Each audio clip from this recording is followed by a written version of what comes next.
श्री राजाधिराज रामचंद्र महाराज की जय।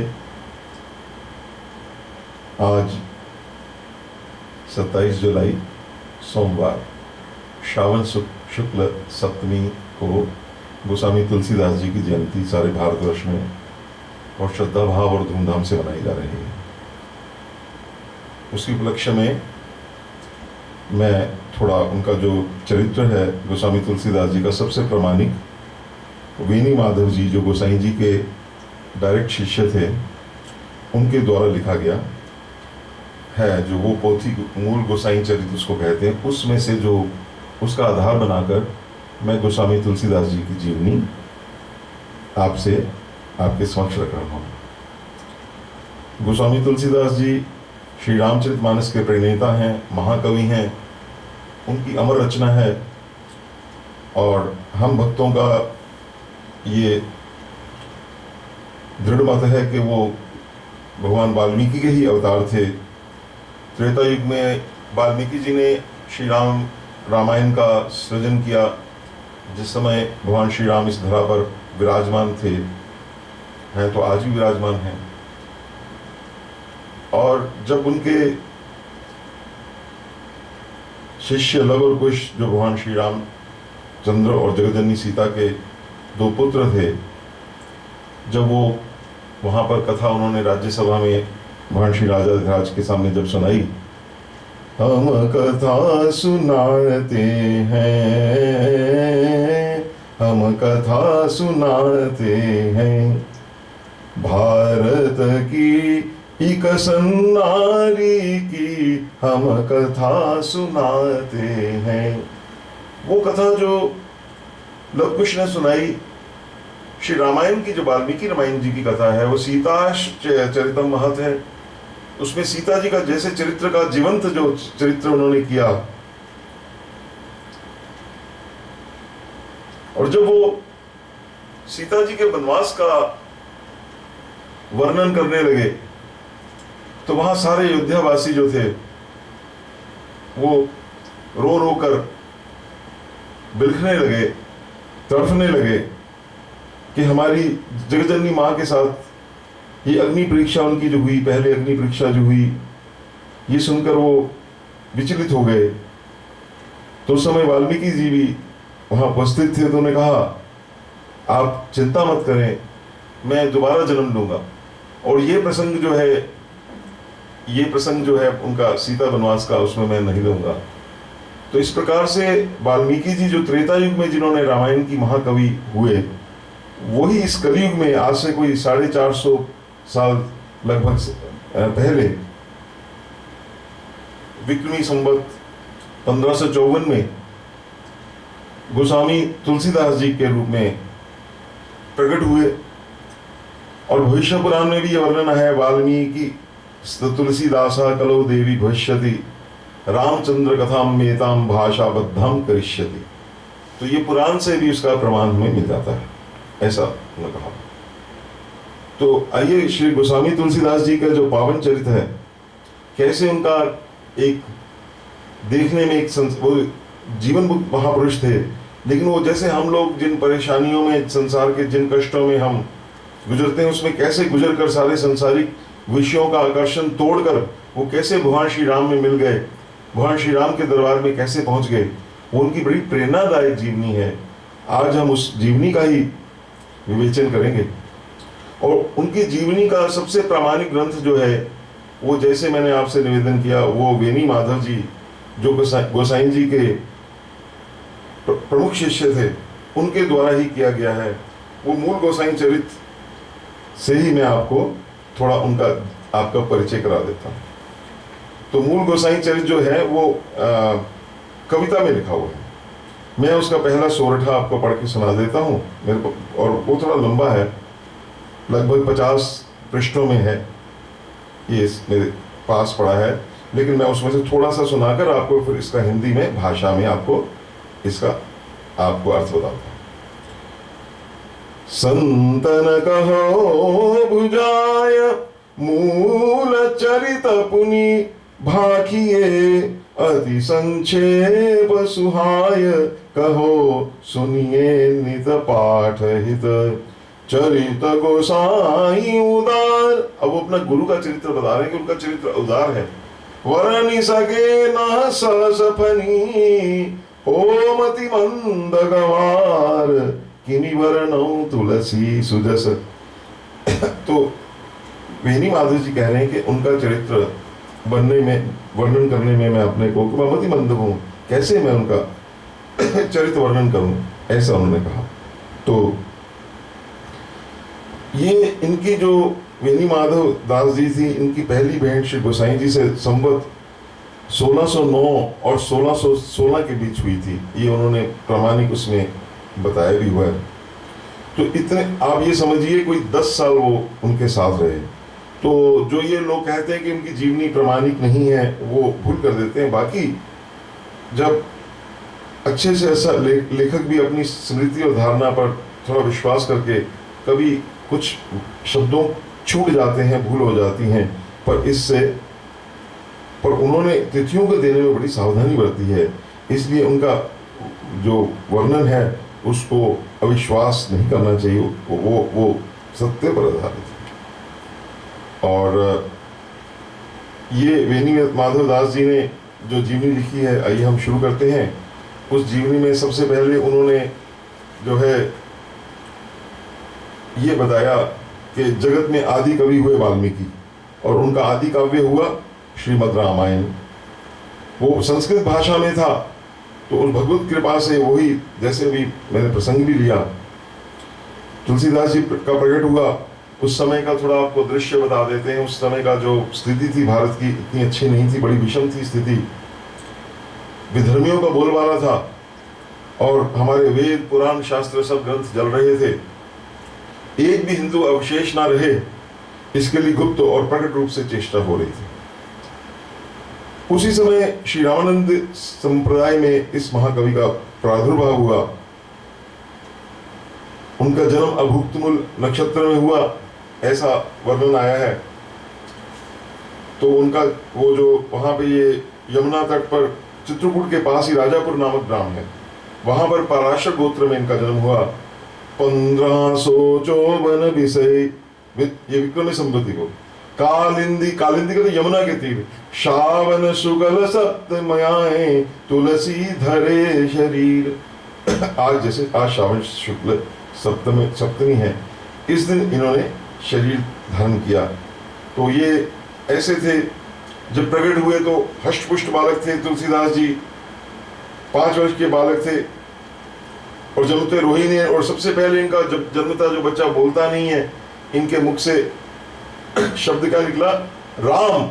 जो राम जब शब्द निकला तो श्री राम जी ने आकाशवाणी करके इस अद्भुत बालक का नाम रखा राम। बोला कि राम बोला तो राम का, और उसमें विनय पत्रिका में भी लिखा राम को गुलाम नाम राम बोला राख्यो राम। तो इस प्रकार इनका जन्म हुआ। वो जन्म की कथा तो हमारे सब श्री रामचरितमानस जितने ग्रंथों में है, आप उसमें वहां अध्ययन कर लीजिए। मैं आपको वहीं दोबारा मूल गोसाई चरित में ले जाता हूँ। तो ये जब थोड़े बड़े हुए, जन्मते ही इनकी जो माता थी उनका स्वर्गवास हो गया। वो सब आप पढ़ लीजिए कहानी।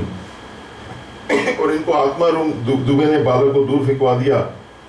उस समय तुलसीदास जी ने लिखा भी है कविता में, जायो को कुल मंगन बधावनो बजाए सुनी भयो परिताप पाप जननी जनक हो।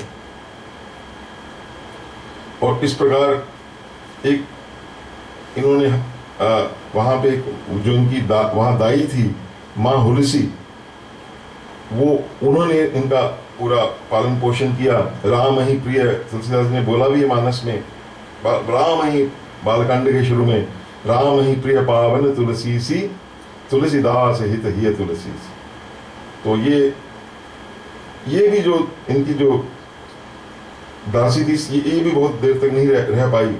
इसका भी साकेत वासनी हो गई। फिर ये भगवान माँ पार्वती इनका बच्चे की तरह इनका पालन किया। भगवान शिव की उनकी दृष्टि थी इनके ऊपर। इसीलिए उन्होंने बोला है मेरे गुरु मातु पितु शंकर भवानी है, गुरु पितु मातु महेश भवानी, ओ प्रणवं दीन बंधु। के मेरे गुरु माता पिता सब कुछ मेरे महेश्वर भवानी। 5 वर्ष के जब ये हो गए तो ये वहां वो हरिपुर जो गांव था उसके बाहर वृक्षों के नीचे बैठे हुए अपना जीवन व्यतीत कर रहे थे।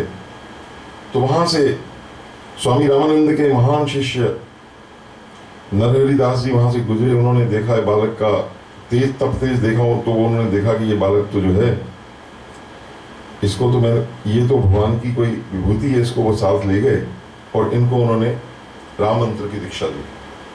इनके सब वैष्णव संस्कार सब कंप्लीट पूरे किए गए। फिर ये हनुमान टीला जो है अयोध्या में, वहां ये 10 महीने रहे। वहां से ये सूकर खेत पहुंचे, क्षेत्र का नाम है। वहां पर इनके जो गुरु थे नरहरि दास, जिनकी इन्होंने वंदो गुरुपद कंज कृपा सिंधु नर रूप हरि, इन्होंने उसमें बालकांड में इन्होंने उनकी स्तुति भी की।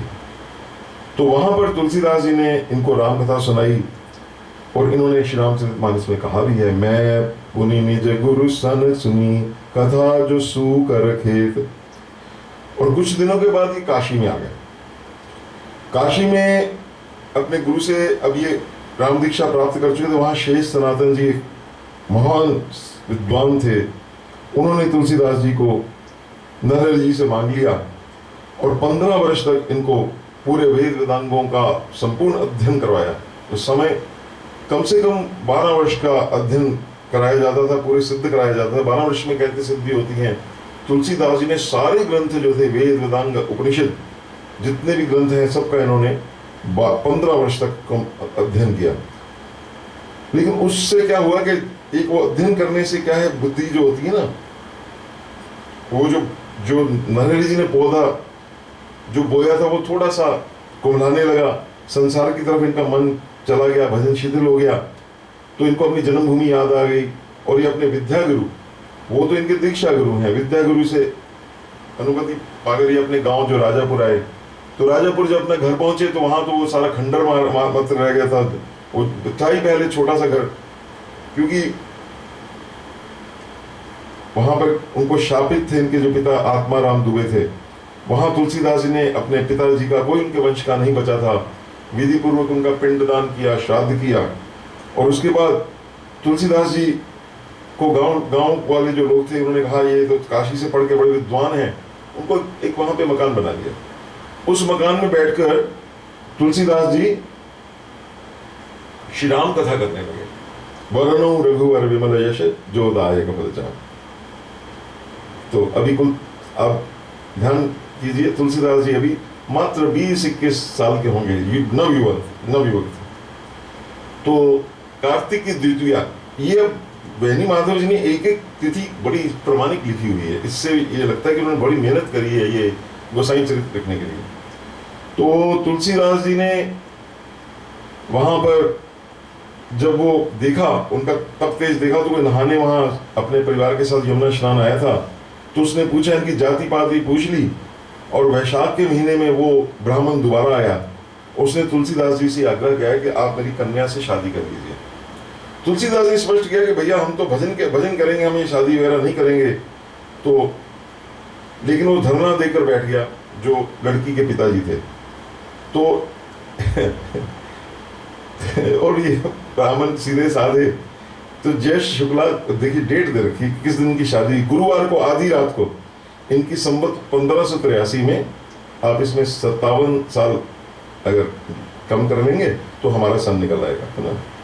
तो गालमन आप समझिए 1526 के करीब इनकी शादी हो गई।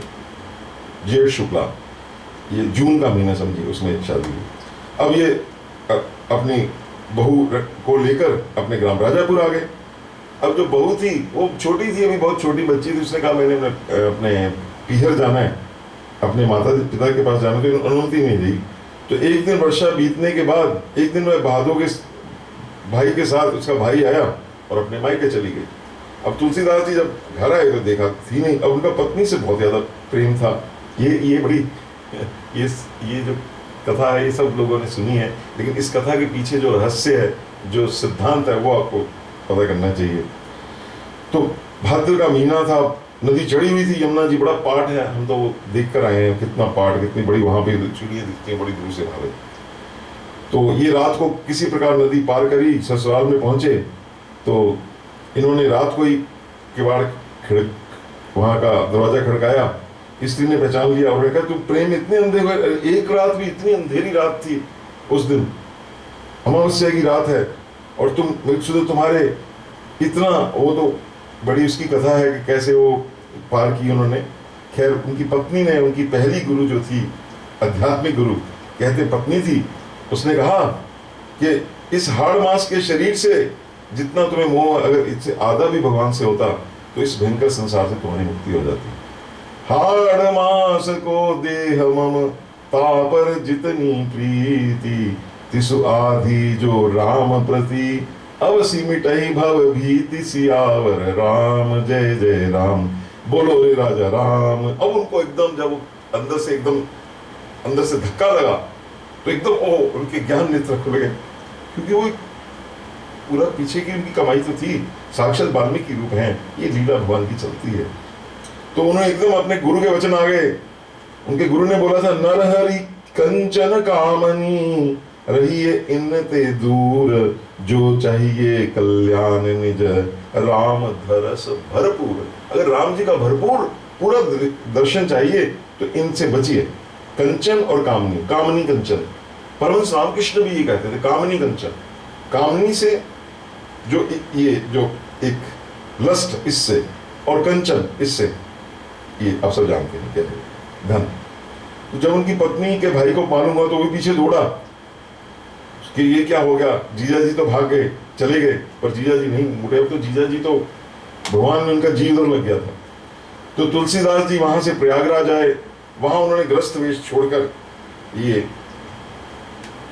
भगवा वस्त्र धारण किए, साधु वेश धारण किया। भगवान ही साधु वेश, वो तो सन्यासी नहीं, जो अचरा वरा, जो रामानंदी संप्रदाय का। फिर ये सारे तीर्थों में घूमने चल पड़े। उस समय इन्होंने रामेश्वर, द्वारिका, केदारनाथ, बद्रीनाथ और ये मानसरोवर, कैलाश, सब तीर्थाटन का दर्शन किया। और ये सिद्ध पुरुष थे, महाराज भगवान से मिले हुए थे। मानसरोवर पहुंचे तो काकभूषुंडी जी के दर्शन हुए, जो रामचरितमानस के एक महान वक्ता हैं। और कैलाश की प्रदक्षिणा करी, वहां को भोले बाबा के दर्शन। इस प्रकार ये सब दर्शन करते हुए ये काशी पहुंच गए।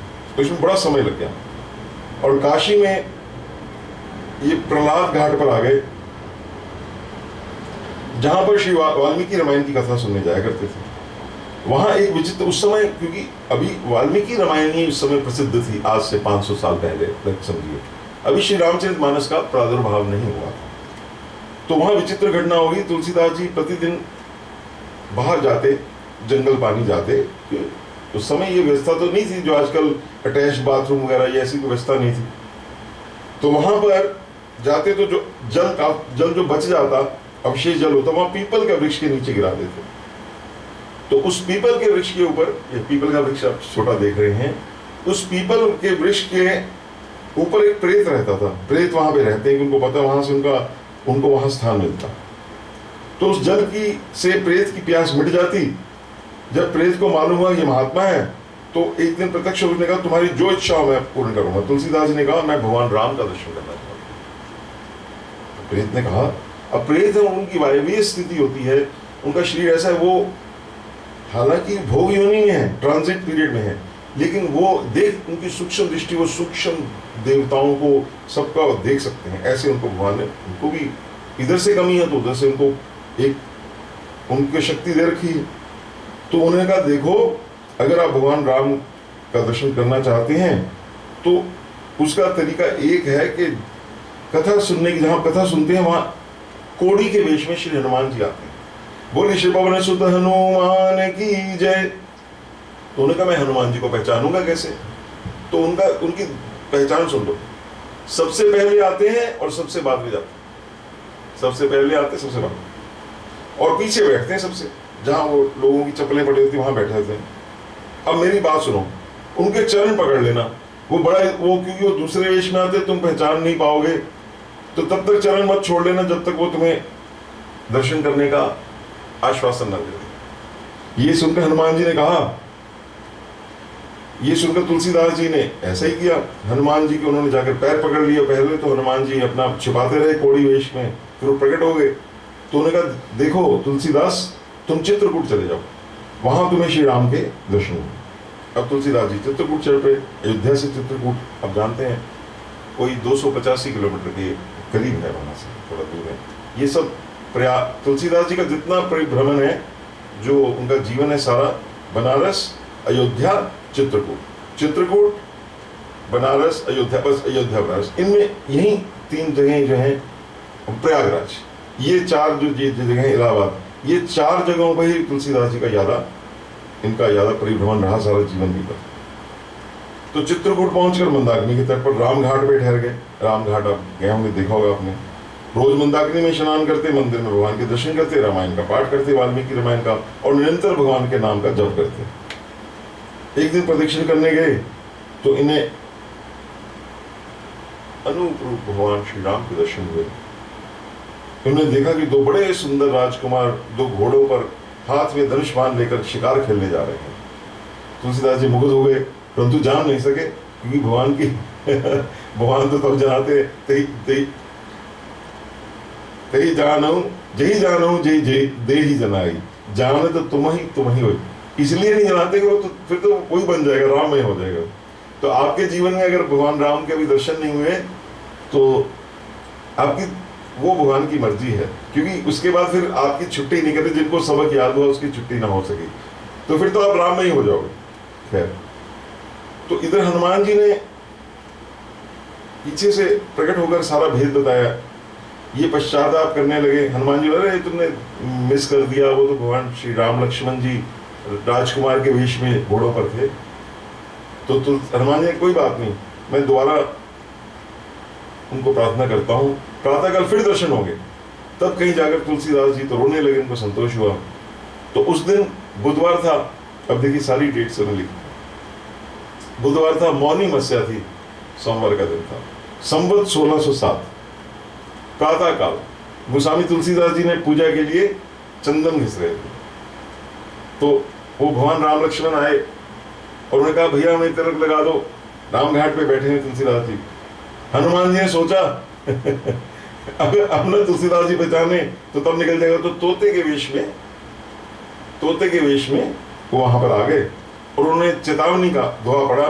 तोता बोल रहे हैं, चित्रकूट के घाट पर भई संतन की भीड़, तुलसीदास चंदन घिसे तिलक देत रघुवीर। जब ये बोला रघुवीर, एकदम तुलसीदास जी के कपाल, अरे ठाकुर आ गए क्या?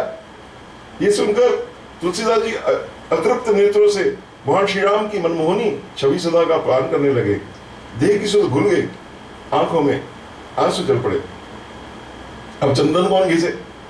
तो भगवान ने कहा बाबा मुझे चंदन दो, परंतु कहा वो तो बेसुध पड़े थे। तो भगवान ने अपने हाथ से चंदन लिया, अपने भी लगाया और तुलसीदास जी के भी लगा दिया और अंतर्ध्यान हो गए, गायब। तो भगवान का तो काम आए गए।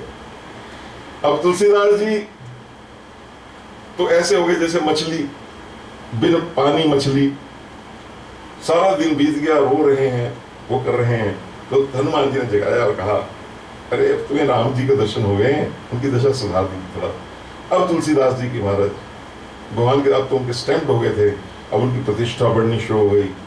और फिर तुलसीदास जी कामतगिरी के पास चले गए। वहां वो संवत 1616 में रह रहे थे।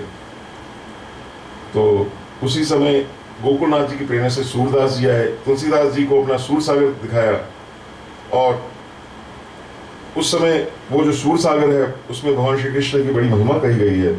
सूरदास जी उन्होंने इस हृदय लगा लिया कि मेरे राम श्री कृष्ण रूप के हैं। और गोकुलनाथ जी जो थे उनको पत्र लिख दिया। 7 दिन सूरदास जी और तुलसीदास जी का सत्संग वहां पे। उसके बाद मेवाड़ के मीराबाई बहुत कष्ट में आई थी। तो उसने पूछा कि मैं क्या करूं? एक तरफ मेरे पति हैं, एक तरफ मेरे मेरे प्रियतम भगवान, मेरे शाश्वत पति हैं, मैं क्या करूं? ये छोड़ती तो धर्म जाता है। तो तुलसीदास जी ने लिख दिया वहां, जाके प्रिय न राम वैद्य ही, तजिए ताहि कोटि वैरी सम, यद्यपि परम स्नेही। फिर तुलसीदास ने कहा कि उसको आप छोड़ दीजिए। कैसे छोड़? तजयो पिता प्रहलाद विभीषण, बंधु भरत महतारी, बलि गुरु तजयो कंत ब्रज बनतनी, भय मुद मंगलकारी। नाते नेह नाम राम के मनियत। अरे नेह तो राम से मनियत। आपने, इन्होंने देखो, उन्होंने उदाहरण दे रहे हैं कि प्रहलाद जी ने अपने पिता को छोड़ दिया, विभीषण ने अपने भाई रावण को छोड़ दिया, भरत ने अपनी माँ कैकेयी को छोड़ दिया, लेकिन वो छोड़ना उनके लिए अनिष्टकारी नहीं हुआ, उनके लिए मंगलकारी हो गया। तो इस प्रकार से तुम छोड़ भी दोगे तो भगवान तुम्हारा मंगल करेंगे। भगवान के लिए, भगवान को जीवन में हमें सबसे वो प्रायोरिटी देनी चाहिए। पर अगर कोई भक्त आपका, उसको नहीं छोड़ना चाहिए। अगर भक्त आपका कोई आपका सगा संबंधी है, उसको तो उसका वो अलग बात हो जाती है। लेकिन जिनको राम और सीता जी प्रिय नहीं, उनको छोड़ दे। फिर का अंजन कहा आंख जेहि फूटे, बहुतक कहां कहां लो। तुलसीदास जी ने बड़ा सुंदर उदाहरण दिया। तुलसीदास जी हमारे महान विद्वान, कि उस अंजन का क्या, अंजन पहले आंख में ऐसे सुरमा लगाते थे, जैसे आजकल वो आपके आई ड्रॉप्स डालते हैं, उससे आंख तेज हो जाती। कहते उस अंजन का क्या फायदा जिससे आंख तेज होने की बजाय आपकी दृष्टि ही चली जाए। उस अंजन का क्या फायदा? तो तुलसी सो सब भांति परमित, पूज्य प्राण ते प्यारो, जासो हो ये स्नेह राम पद। ये तो कि हमारा मत तो ये है, अब आप मानना आपका है। तो ये सुनकर मीराबाई जो थी, वो आप जानते हैं जगत विदिता है, वो तो मीरा मगन भाई चली, वो तो फिर भगवान की तो चल पड़ी, वृंदावन में सब छोड़ छोड़ दिया।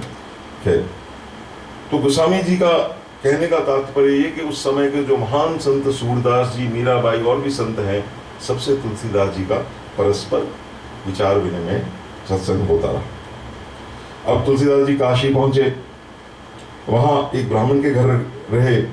वहां तुलसीदास जी के अंदर वो कवित्व शक्ति जागृत हुई, वही जो उनका पिछले जन्म का वाल्मीकि रूप था वो प्रकट हुआ। अब वो कविता लिखते, विद्वान इतने थे, 15 साल तो शेष सनातन जी से पढ़े हुए थे, और अपनी भी उनकी कितनी प्रतिभा थी। ऊपर से नरहरि यादव जी के शिष्य, वो लिखते संस्कृत में। होता क्या, रात अपना दिन में लिखते और रात को सब गायब। रोज होती घटना। आज लिख रहे हैं, सवेरे कागज साफ, कागज ही नहीं मिलता जिस पे लिखते। बड़े परेशान, क्या करें। तो गोस्वामी जी को उस 8वें दिन, 7 दिन ऐसे ही चलता रहा, तो 7 दिन ही क्रम चला, लिखते साफ, लिखते साफ। कुछ समझ ना आए क्या क्या लीला, ये ठाकुर जी की क्या लीला, क्या बात है। तो उन्होंने 8वें दिन उनको स्वप्न हुआ, भगवान शंकर प्रकट, वो शंकर भगवान की जय। उन्होंने कहा अपनी भाषा में रचना करो। नींद उचड़ गई, तुलसीदास जी उठकर बैठ गए, उनके हृदय में शोभन की आवाज गूंजने लगी। उसी समय भगवान शिव, माता पार्वती दोनों ही उनके सामने प्रकट हुए। जयति शिवाय शिव शंकर हर जय, महादेव हे शंभो हर जय। भूत भावन भगवान शिव सामने खड़े हैं, पार्वती सामने खड़े हैं, और उन्होंने, तुलसीदास जी ने साष्टांग प्रणाम किया। और तुलसीदास भगवान शंकर कहने के, अरे भैया बात सुनो, ये कलयुग है, संस्कृत के पचड़े में और पढ़ो, अपनी मातृभाषा में काव्य करो, जिससे सबका कल्याण हो। आम लोगों को ये भाषा समझ नहीं आए चाहिए। बिना सोचे समझे नकल नहीं करनी चाहिए, ऐसा भगवान शंकर ने कहा। तुम जाकर अयोध्या में चले जाओ और वहां काव्य रचना करो मेरे आशीर्वाद से। अब भगवान शंकर ने अपना अनुग्रह जो उठाया, जो उनका हृदय जो है, मेरी कविता सामवेद की तरह इसका फल होगा, जैसे वेद है वैसे सफल होगी।